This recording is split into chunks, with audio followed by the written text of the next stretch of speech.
Welcome to the Mojo Market Report.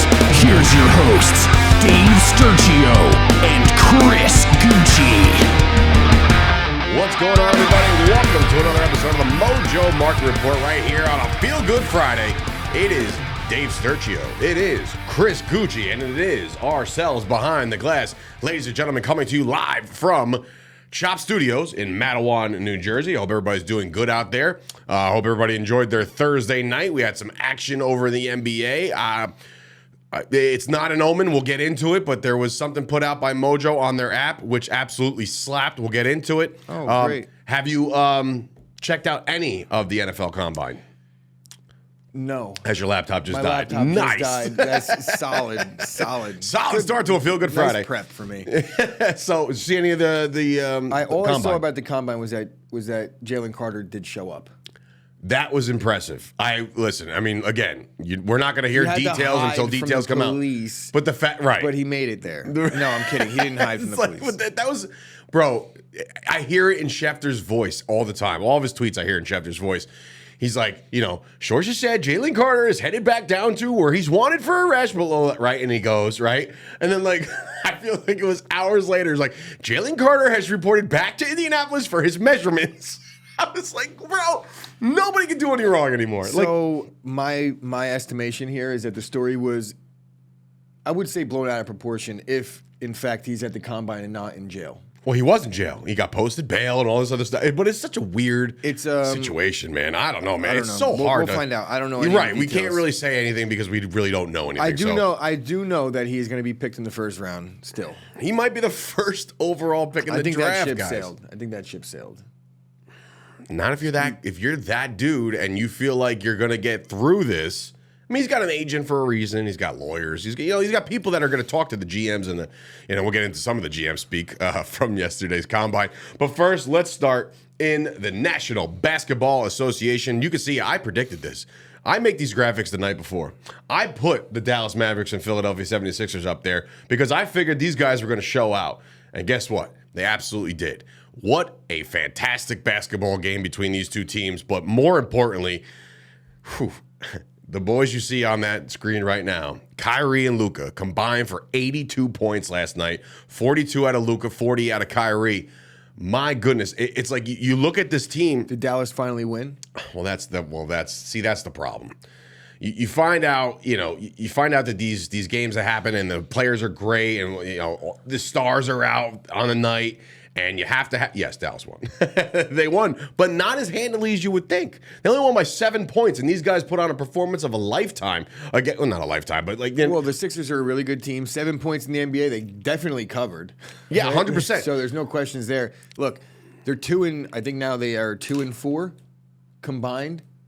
With the two? With the two? Yeah, that's rough. 2-4 with the two players on the court at the same time. Yes, so they have some kinks to work out still, obviously, but they're going to be fine. Dallas, they're priming for the postseason. Nobody thinks Dallas is going to win the title this year. I don't care about Kyrie being there or not. So it doesn't push them over the hump. Do you think it's so crazy because, all right, so you look at a team like the Celtics, right, who are top in the Bucks, right, on top of the Eastern Conference. You look at the West, the teams that are dominating out there.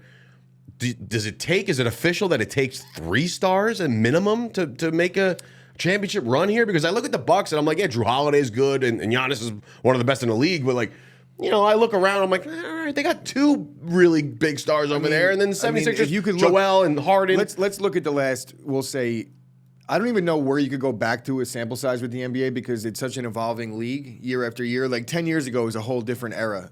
I don't know, man. I don't. Lost my train. No, I'm just saying, does it take more than 2 stars to get this done? It doesn't necessarily because if I you guess look it back, depends on who the if you stars look are. back, look, when the Mavericks beat the Heat in 2011, it was Dirk, right? They had Jason Kidd, but he was at the tail end of his career. They had Josh Howard. They had good players, but there was no superstars in that team outside of Kidd, who was 38 or 37. And Dirk. Right? You look at the Pistons teams that won it. Ben Wallace. You can make the case that even that Spurs dynasty, Duncan was the only superstar. Ginobili. But superstar because they were dominant. But Ginobili was Parker on a different team. Was Ginobili going to elevate a team to a title? Probably not. It was the team scenario that was going on there, and it was Tim Duncan. So it's possible, but it has. You could look at the Heat. They made their run, but they had no shot in the finals. That's true. Giannis, 1 star.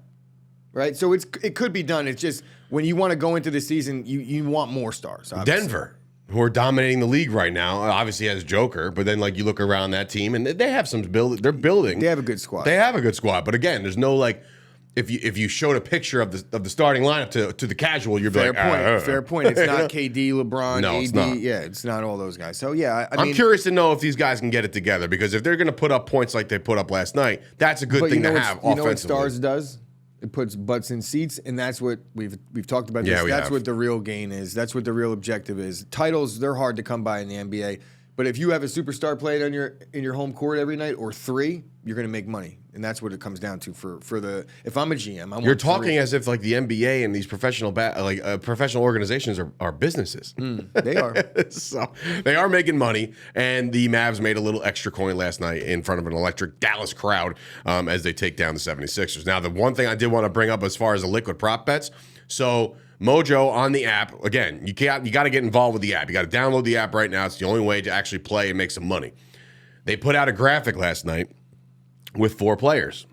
It just so happened to be Luka, Kyrie, Harden, and Joel Embiid with all over-unders set. Joel Embiid's over-under was set at 32 points. Embiid scores 35. Kyrie was set at 23.8. Guy goes for 40. Harden set at 2.93s hit. He hits 5.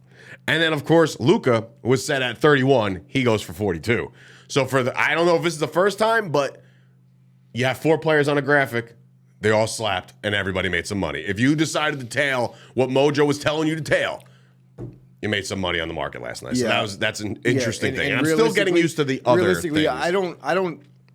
I wouldn't say that there's going to be many people that are going to be shorting these players on the props. Like, you're not going to go on and short a superstar. Well, no, you'd be surprised because if you shorted Ja Morant the day after the All-Star game, you hit that. I understand, but the odds are he's going to go over more often. You would than assume. not, So right? Or at least it's no fun to root against a star player. Like, who wants to go? Like, if I'm going to short somebody, or if I'm going to place my bet, I have zero interest in being like, Ja's going to stink tonight. I'm going to be like, oh, well, who's going to do good? Well, that's why. That's why. And I know analytics come into play. It's a a preference thing. No, but I'm saying that, like, for analytics, for me, like, I'm not an analytics guy. You know me. We talked for 2 years now about me just having gut feelings about certain things and not having. Dave's not an analytics guy unless the analytics line up with his argument. Same thing with power rankings. That's the same thing. Power rankings are garbage unless the Cowboys are the #1 team. No, but I was going to say, like, when I'm looking at analytics and stuff like that, and I'm looking at the trends and whatever else, I'm not one to ever bet unders. Like, I will only bet the overs, and I'm not saying every game's going to go over, but like when you bet an under, it's like it's not fun to me. What's the sport? Football. Unders all day. So you're rooting for just nobody to score. No, I'm not. First of all, a lot of times when I'm betting football games, I'm betting the slate. I'm betting what I think is going to happen, and I kind of forget. I watch what my interests are. And then the bets are going to happen. Like, I'll pick 1 or 2. I'll watch the Packers no matter what. I'll root for their interest no matter what. And then I place my bets. And then however it goes down, it goes down. I don't know. I just need the action. But look, there was a point in the season where there was like 70% unders. Well, that was Thursday Night Football. Early. It was bad football. I mean, 8 out of 9. The first 8 out of 9 hit. How do you not take them? Right. But anyway, so again, getting down to brass tacks as far as the NBA goes, you're looking at some of these teams. Let's see. I'm looking at the Bucks right now, 45, 55, 62. So the Bucks are down to 20 games left. So this is the final stretch of these guys to perform. And I know in the NBA, you get like 2-3 games a week, if that. So you got some months to go. But, you know, these teams are neck and neck. They're right there. And I'm going to be curious to see how the 76ers bounce back. The Bucks are about to add Goran Dragic. Correct. Nice little vet. And I don't know what he's going to bring to the table. I don't know either, but I tell you right now, nothing. It's an addition now. You get an addition now. It's just, you know, it'll do well for you. All right, moving on to the NFL. We obviously talked a little bit about the combine. Some of those stars showed out yesterday. There's a couple things that I just have to bring up. So I'm going to butcher this guy's name, but he's out of Northwestern. He's a defensive end. His name is Adatomwa Adabore. Let's see if I got that right. Anyway, guy is a defensive lineman, 282 pounds. He's a big boy, so he's bigger than me, right? Like, it's a big boy. He ran a 4.440. Like 4.49. It's like Christian Watson. Bro, The players in this draft and all drafts going forward, it's just, I've seen a documentary about it, but it's mostly about like, illegal drug use with steroids and stuff, but bigger, stronger, faster. These guys are freaks now. I could almost guarantee you that he cannot stop the run. Right? Like, third down, put him in. I'm all for the bench press. I know the bench press means nothing, but like I'm an old school bench press guy. 280, he's either an undersized like 3 technique or he's a very fast D end. 37.5-inch vertical jump, 10'5" broad jump. So the guy's a freak. He's got to be getting after the quarterback, right? That's what you would imagine. He's 6'2".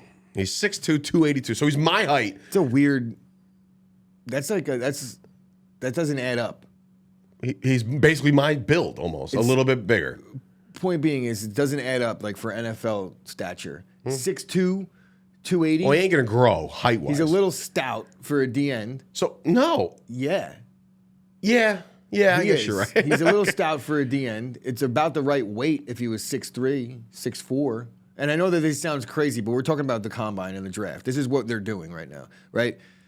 Where'd he go to school? Northwestern. Big Ten. How many sacks did he have? Nolan Smith of Georgia.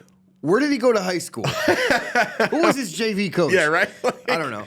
What did he do in what do you call that? The shuttle run? Yeah. Go back and forth.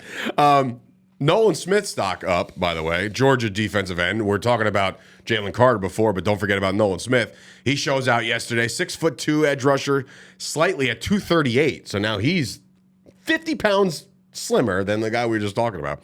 4'3", 40. 4'3", guys.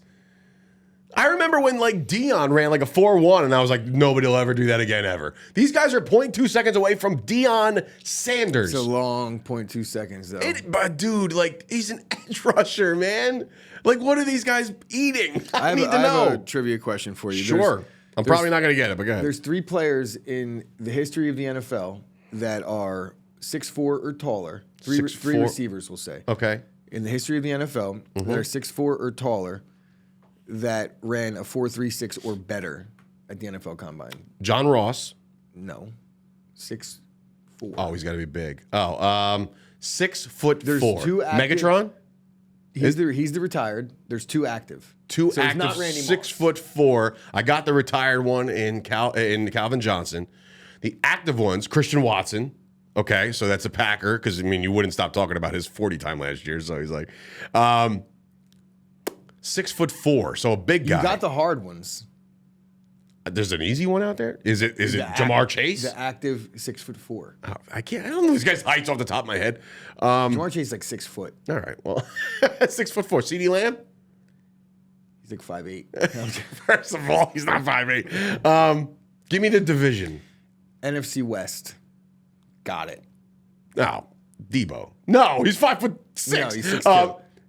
DK Metcalf. All right, that freak. I remember, dude, yeah, his combine was revolutionary. That's promising for Watson's stock. So if you guys are looking for a receiver to explode next season. Okay. Look, that stock's going to determine on who's throwing him the football. We won't get into that crap again. Guys, Christian Watson had a 65-yard touchdown. Dropped. Against the Eagles. Oh. Thrown by Jordan Love. Jordan Love stock up. So there's a couple stories last night. Obviously, we already mentioned that Jalen Carter returned to the combine, so he did his thing. So the Baltimore Ravens have been in the news because of the fact that Lamar Jackson and all that saga is happening right now.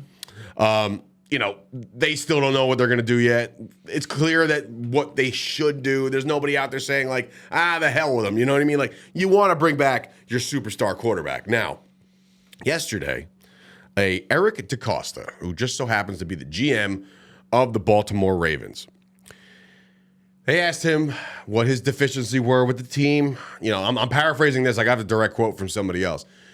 He said that, we wish we would have hit on some receivers. We don't have any all-pro type receivers. I'm paraphrasing. So now, who's their receivers? You traded away Hollywood Brown. Who's left?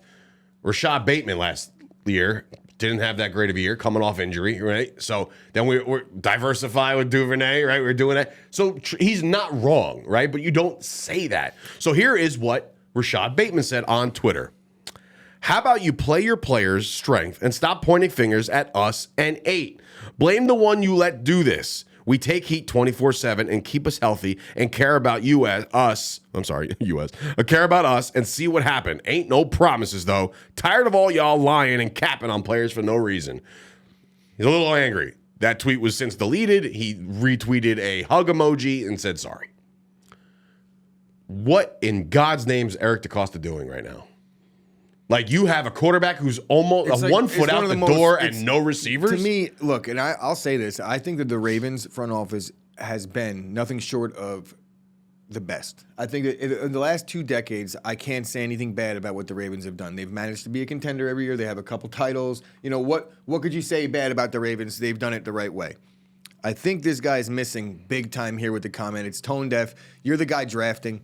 You know, what do you mean they didn't hit? You know, well, let's look at the receivers that were drafted after Hollywood Brown. We'll see if there are any of those guys hit. Let's look at the receivers that were drafted after Rashad Bateman, who I still think is a solid player. Can't stay on the field. As he says, keep him healthy. I don't know how I take that. I would say keep yourself healthy. And then there's an element of, Sure, it's a risky game. You're going to get hurt. I don't have a problem with what Bateman said. I don't have a problem with his delete and then apology. That's just normal, right? His agent was probably like, all right, you got your point across.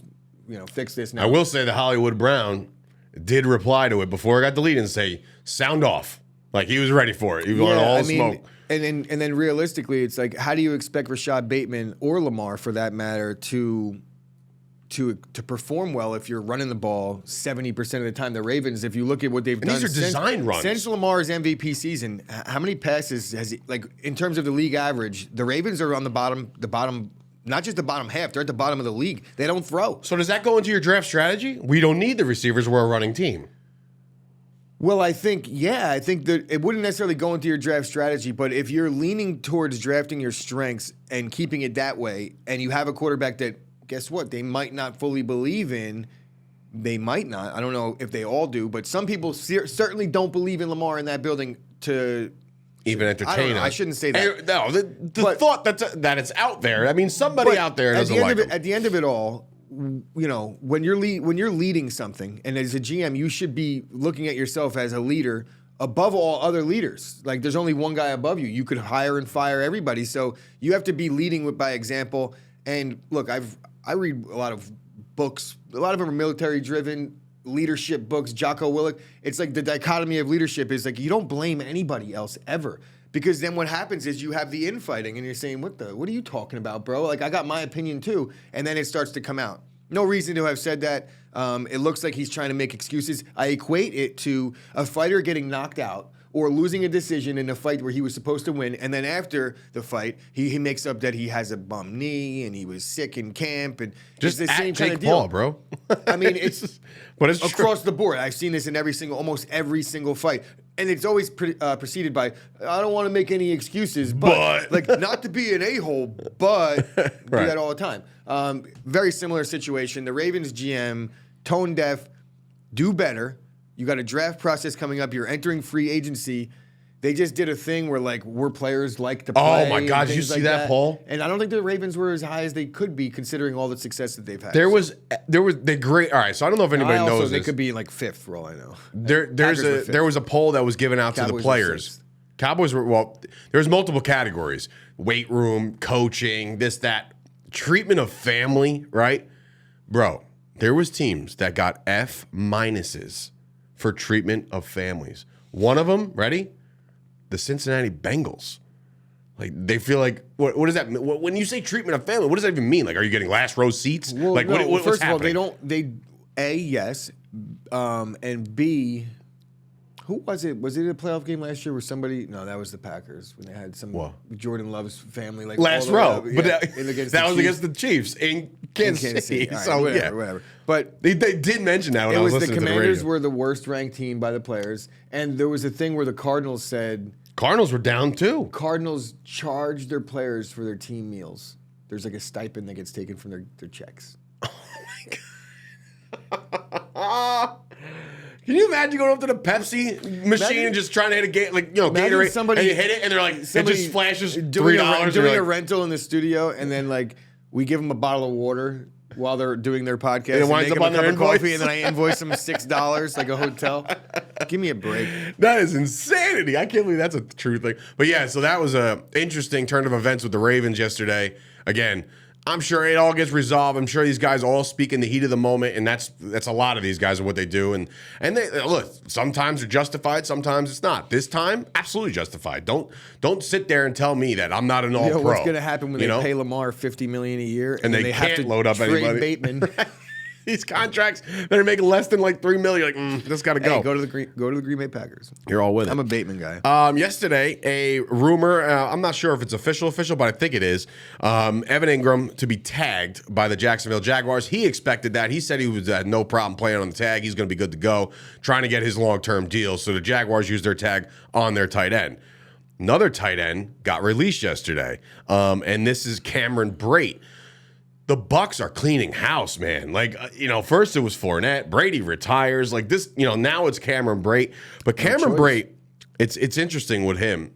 By the way, Evan Engram is the 8th highest ranked tight end on Mojo. So he's right behind Kyle Pitts, right in front of my guy, Dalton Schultz. Speaking of Dalton Schultz, the Cowboys have pretty much told him, thanks for everything. There will be no tag used on Dalton Schultz. So I don't even know if there's a negotiation happening with that guy. But the Cameron Brate situation is interesting because last year he played 11 games. He only caught 20 balls for 174 yards, no touchdowns.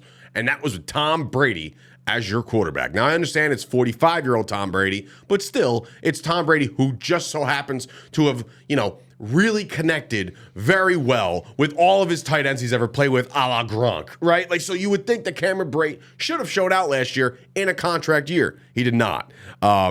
It's not even a contract year. Sorry, he was just outright cut. So my question is two-part, Chris. A, does Cameron Brate land anywhere? And B, is he now the best tight end available on the market right now? He's not even close to the best tight end on the market. Okay, not even close. Look what he's doing. Last year stunk, but he's used to be productive. Or maybe not. Used to be productive, right? So I don't know about all that. I would say Tanyan's better. You were just talking about the Cowboys letting Dalton Schultz go. I mean, I don't think Cameron Brate in his last 3 seasons has had what Dalton Schultz had even last year, and that was a down year for him. We make the thing, Cameron Brate is a solid player, but I think he's there for his run blocking. So when he does hit the market, which is about to be in 2 weeks, someone will sign him because he could block. And there's like a value in a backup tight end that knows how to do things the right way. He'll catch on. It'll be at a league minimum. But no, we're not going to expect any 10 catch games out of Cameron Brate. Not like we've ever seen him before anyway. But let's play a game. Dalton Schultz, where does he wind up? Green Bay. Stop. I heard rumors. Did you? Yeah, the Packers are in on a tight end. They're talking about drafting one. They are talking about they're drafting not in on one. Dalton Schultz, I think, might wind up with LA, the Chargers, because of Kellen Moore, that whole connection, right? Mike Gesicki, is he back in Miami next year? No. So he's a free agent. He's going to wind up something. I take Gesicki. Gesicki's all right. He's not great, but he's not bad. Austin Hooper, he kind of got lost in translation. He's a free agent. He might land somewhere. I don't see it. Not a big market there. Your boy, 2 of them, Mercedes Lewis and Robert Tonyan. Any of them back to Green Bay? Lewis maybe comes back. I think Tonyan probably gets paid a little more than the Packers are willing to pay him. But if they don't land Dalton Schultz or one of the better tight ends, I would be 100% for bringing both of them back. I like Tonyan. I like Tonyan too. I think he's a good player.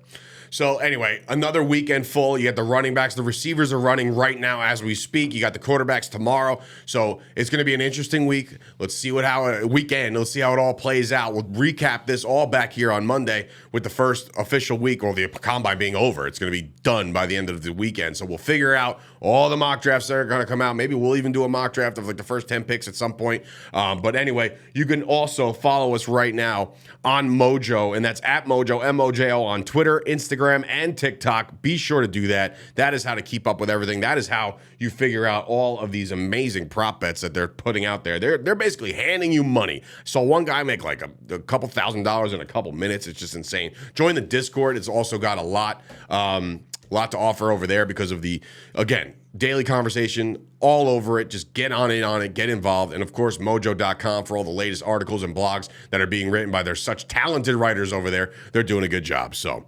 any plans this weekend? You got anything going on?